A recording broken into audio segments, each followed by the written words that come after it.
So I had three massive losses in my life. And I think there's some kind of barrier between a father and a son that you can't say, I love you, Pa. I wish I knew how bad it would have got at the end. Get up, worry that I'm inadequate in many different ways. Life has given me a big lesson of how to be patient. Welcome to another episode of Daily Dose Unfiltered. I'm your host, Natia, and today we're here at Brookfield Place on a very sunny day, and we're gonna do what we do best, bring you stranger stories. And without further ado, follow me. Let's see. Hi, guys. I'm filming some nice makeup, wow, girl. I'm filming some interviews for a social media platform I work for. We share human stories. Do you want to show off the makeup? I mean, sure. Anything you've experienced recently that made you learn something or shape you in a certain way? Could be loss of a friendship or a breakup or... Yeah. I actually just broke up with my boyfriend. Is it okay if I ask you about it? Sure. Okay. Like, I'll get you on camera too. 1 second. Your last heartbreak, was it your fault or theirs? it was like both of our faults. It was just time, you know. We both have to like grow as within ourselves and find ourselves. It just wasn't the time. We were both very young, so it's not, you know, we have so much time left, so we needed to end things. Is that the real story? Yeah. Like, we were together for a while, so, you know, we both grew into different people. Did you want to break up? Yeah. It was time. It was time. And how long were you together for? 3 years. So, a long time. But I think now I'm finding myself more. I get to, I don't know, explore new things. Yeah. And I don't know, tell me how you're not grieving with it, but how are you getting over a person that was your best friend for 3 years?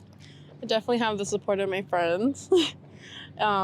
I don't know, just going outside more, like, you know, trying to find new things to do, adventures, you know, fill your life with, you don't need the, I don't know, like, you don't need another person to make you happy. You should be able to be happy by yourself. So that's what I'm doing right now. Okay. I want to go to the older wisdom, if you will. Let's see if they shall agree. Would you be willing to do an interview with me? About what? Life. Have you ever lost a love that you Yes, thought would I last? lost 3 loves. I lost my husband when I was 42. I lost my living companion after 20 years when I was 70. And 2 years ago, I lost my daughter. So I had 3 massive losses in my life. How has it shaped you? It changes me because it teaches you that what you want and what you get are 2 different things, and you have to be very malleable to change your path in your life, because every time you lose someone you love, it changes you a little bit forever, mentally, physically, and emotionally, but you still have to go on regardless. How did you get through it? Luckily, I had 2 daughters, and you get to the realization that you have to be malleable. You have to get through what you can't change. It's changing your life. He's not coming back, and you have to turn the page and go on. There's no other way. You either sink or swim. Have you found love since? After he passed, I met this wonderful gentleman. He was a businessman, and we had a wonderful life for 20 years. And we traveled all over the world, and he passed away with congestive heart failure. We were here for 9/11. We got through that. But, you know, what are you going to do? You know? And then right after that, 3 years later, I lost my daughter. Cancer. Is there anything you know now that you wish you told yourself when you were young, even before you got married, that could prepare you for all this? I don't think anything you could tell yourself prepares you for that. It's devastating, it's unexpected, and you really have no guidelines how to deal with it. I think it's a very individual grief, and everyone deals with it in their own way. What is the biggest sacrifice in life so far? Well, my mother had a Down syndrome son, and her worry all her life was who was gonna take care of him if she lived. And well, it took me. It was I took the she died, and I took care of my brother for 12 years. He died 2 years ago, and it was the best ever thing I did in my life. I feel so full and so happy that I took care of him, and to fulfill my mother's worry of all her life. So, and it was hard, you know. What have you learned about life through? Patience makes it all. Patience makes it. Life has given me a big lesson of how to be patient. Trying to do my best. I feel like this is like some sign from heavens, huh? Oh my God! Did you see how that went up? Yeah. It's loose. This is gonna fall one day. I hope I'm not sitting down here when that day happens. Thank you so much for sharing. We're called Dose of Society. Those of society. What's been your biggest battle so far? So my biggest battle so far was, by the way, I'm a commercial pilot by profession. And when I became a commercial pilot, my father always wanted to see me as a captain, as a pilot. But when I conducted my first flight, he wasn't there for me. And that first flight for me, that was kind of a hassle. Though it was a joy and I was so excited, but the thing is, I missed him so much that, he wasn't able to see me at that point of time. He passed away. Yeah, due to gastric cancer before my first flight. Is there anything you haven't told him that you wish you had? That Papa, when you are like a boy, you are so shy. And I think there's some kind of barrier between a father and a son that you can't say, I love you, Pa. So I haven't said, I love you, Father. Yeah. And is it true that once your parents pass, that's when you really become the man of the family? Yes, yeah, and for that day, I don't think I'm prepared for that day, but I think, yeah, I'll be the man of the family. Thank you so much. Wow, that is a very inspiring story, and I'm really proud of you for so much. becoming a pilot. Yeah. Not a small task. Yeah. Yeah, thank you so much for sharing. You, sir, would you like to go next? Yes. I think I'm good. You see, every time the second person always says no. Hey, that's okay. No, we all have, hey guys, and this is for you as well at home. We all have a story, and they're all beautiful, but I really appreciate you. Best of luck too. Yeah. Maybe I'll come on your flight one day. One If day, I yeah, for do, you send me some free snacks, okay? You're talking about the free snacks, I'll give you the free flight. Hell yes! Bye! A lot of people have been losing their loved ones, and it's quite interesting to ask everyone about their relationship with grief and how they're able to fill that hole. Oftentimes you can't, but it's still, maybe it's inspiring to some of you guys watching. And I hope everyone's well on your end. Let's see who is our next subject. Let's see. Hi there. Any interest in doing a quick interview with me? I work for a social media platform called Dose of Society, and we share human stories. Okay. So I got married in June Yeah. last year in Liverpool, England. And my nan had passed away 3-4 months before Mhm. and passed away of breast cancer. What is something that has changed your life? My grandmother passing away has kind of changed my perspective on life in that you just go for it. There's no consequences. If you don't even have the money to do something, just do it anyway and find it at the end. You mean fight cancer? Yeah. Was she not able to get the treatment? It wasn't a curable cancer. So it was a rare type of breast cancer. So there was no type of surgery or anything. She had chemotherapy, but it was just to prolong what she had. It wasn't curable. So we knew she wouldn't be able to make the wedding. Is there anything that she pass down to you at the end? Anything she's taught you that really shaped you today? To live my life the best I can and not to worry about the consequences and have fun. And how are you dealing with grief? Currently going through grief counselling. Good days and bad days, but the good days outweigh the bad. It was harder at first, but it's getting there. Is there anything you wish you knew prior to experiencing this? I wish I knew that she wasn't going to be there. I don't know what I would have done to change it, but I just wish I knew.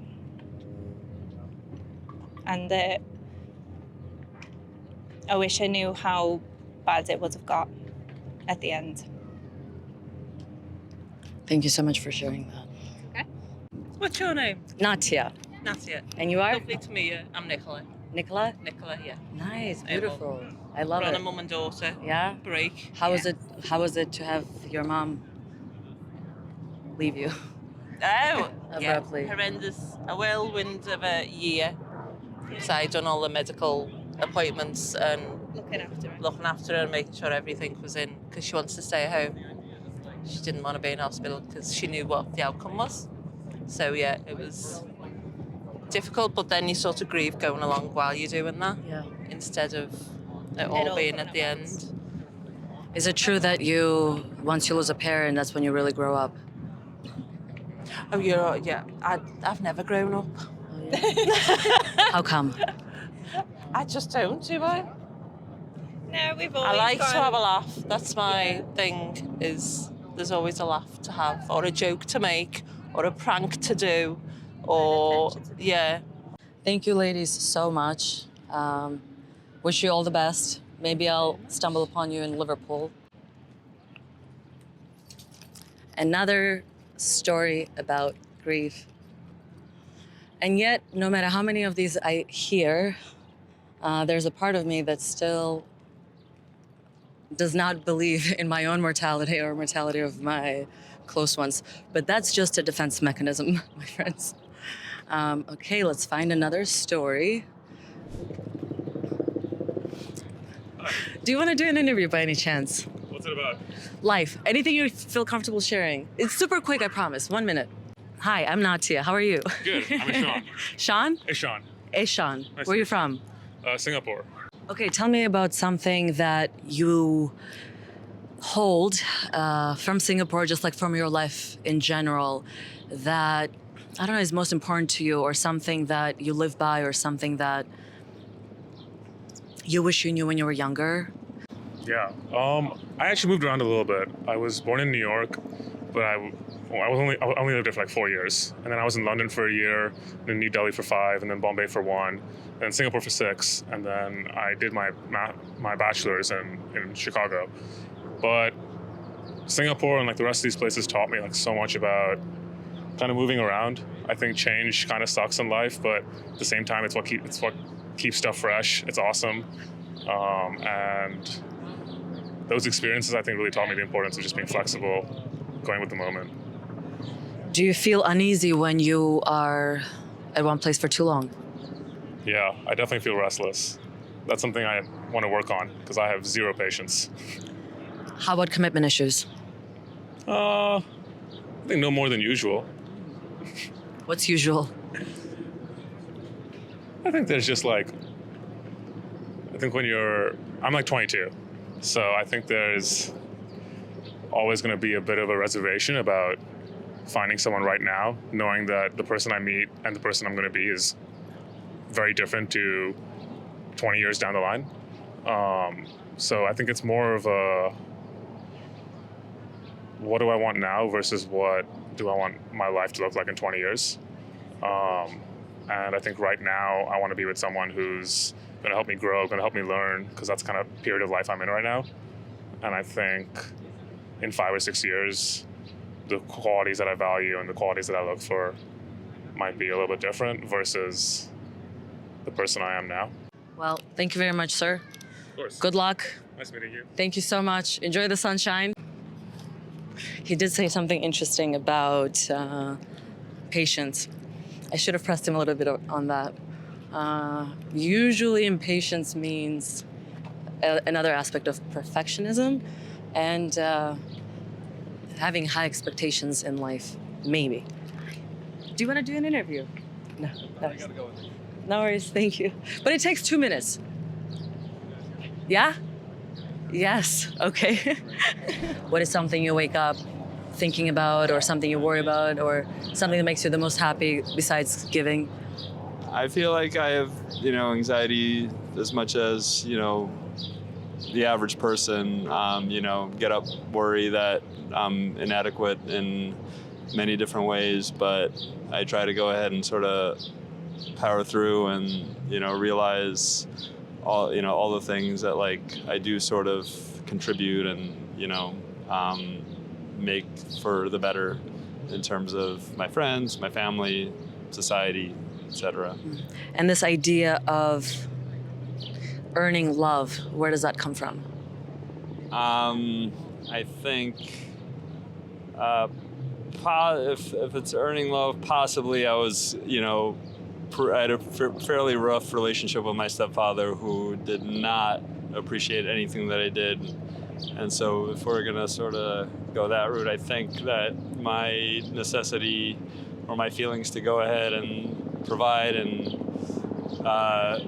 bring about a positive impact stems from the fact that in my childhood I was not appreciated and I was sort of not given the appropriate or what I would deem as good reinforcement. And what happens if you don't bring any value? How do you feel about yourself then? I think almost immediately, if it happens, let's say at this dinner that I go to and it happens in the beginning, I do sort of shut down, but I try to go through it. But yeah, the first little interaction is important, and then the next one's less important, and then boom, boom, boom. I really, really appreciate you opening up. Thank you so much. Have a beautiful day.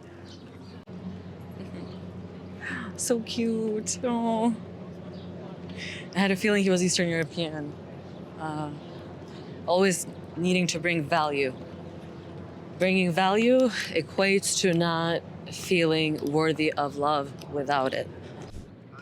Can I interview you? Yeah, that'd be great. Yes! Are you a fisherman? Yeah, I tried to be. I tried to be. Yeah.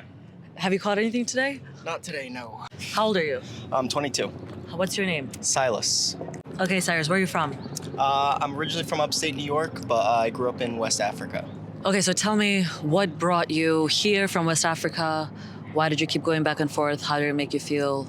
Okay, my father got a lucky chance with a church in Pennsylvania, and they paid for his visa and everything. He came here, started doing college. He met my mom. They had me, and then he wanted me to grow up in the situation that he did, so I could see a different perspective. And he wanted just me to go to school there, learn some different languages, see the situation there, and then be able to come back here and use that whenever I could. So he said, go to, I think, finish middle school, and then you can come do high school here. And that's what I did. But we'd just alternate every once in a while. Which identity or culture do you identify with most? Wow, that's a good question. That's what I get paid the big bucks. I think I identify as an American, like the American way of life a little bit better, but I think I try to think of it through an African perspective. What is the African perspective? I think the best way I could put it is you have to kind of roll with the punches. They've been dealt a pretty bad card in life, and they just keep going. And I just try to do that. I don't know. This is a really hard question. I know. But we all have answers to it. And if you had to teach me about, I have my own, to figure out what is that, the secret to that spirit. I don't know what else to call it.